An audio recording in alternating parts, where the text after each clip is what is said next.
Қазыбек би 17-18 ғасырларда өмір сүрген кемеңгер тұлға. Ол шешендігі, алғырлығы мен озық ойлылығының арқасында өзгеден дараланды.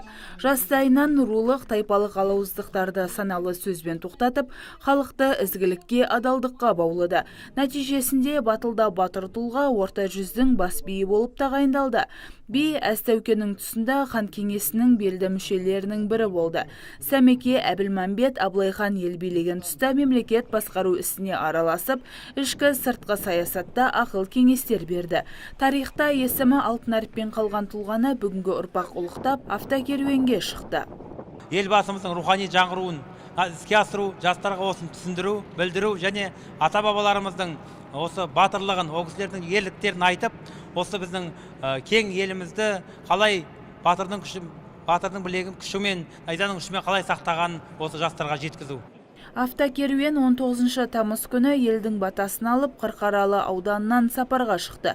Жезқазған, Сәтпаев қалаларын аралап, Ұлтұясы Ұлытауға табан тіреді. Қызылорда өңіріндегі Сығанақ, Сауранға барып өткенге шегінді. Керуен мүшелері шерлі шежіремен танысып, тарихтың тылсым дүниелерін таныды.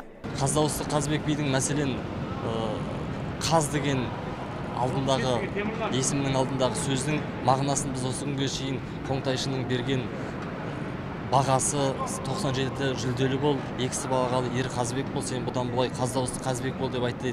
Ол аңыз әрине ақиқатқа берексіз аңыз десек те, оны тарихшы Жамбыл Артықбаев осы сапар барысында бізге біз әңгімелестік. Сол кезде айтылғандай, біздің Қаздауысты Қазыбек қазы дауысты үлкен жиында оның айтары бар, бәтуәлі би екені, кесімді сөздің кемеңгер екені анықталады.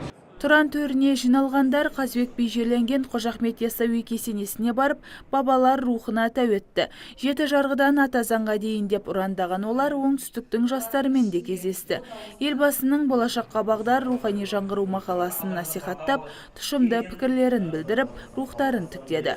Қос облыс жастары бірлесе жұмыс істеуге бел буып, меморандумға қол қойды. Оңтүстік жастары қашанда өзінің көшбасшылығымен, өзінің инициативасымен қашанда осы әрине Қазақстан бойынша оңтүстік Қазақстан ең алдында тұр. Осы жастар санының 800 мыңнан астам. Енді бізде 300 мың болса, осы оңтүстік Қазақстан 800 мың. Сондықтан бұл үлкен держава, қоғамның қозғаушы күші жастар. Сондықтан да бізбен ақылдасады, бізбен санасады.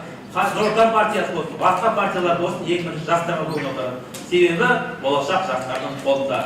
Қарағандылықтардың жастарға деген тартуы мұнымен толастамады. Сарыарқа төрінен келген өнерпаздар бабалар үнін көрерменге жеткізіп, концерттік бағдарламасын ұсынды. Күнгейліктерге алғыстарын жеткізіп, сыйлықтарын тарту етті. Автокеруен мүшелері сапарын көне Таразда жалғайды. Кейіннен Төле би мен Әйтеке би жерленген Өзбекстанға бағыт бұрады.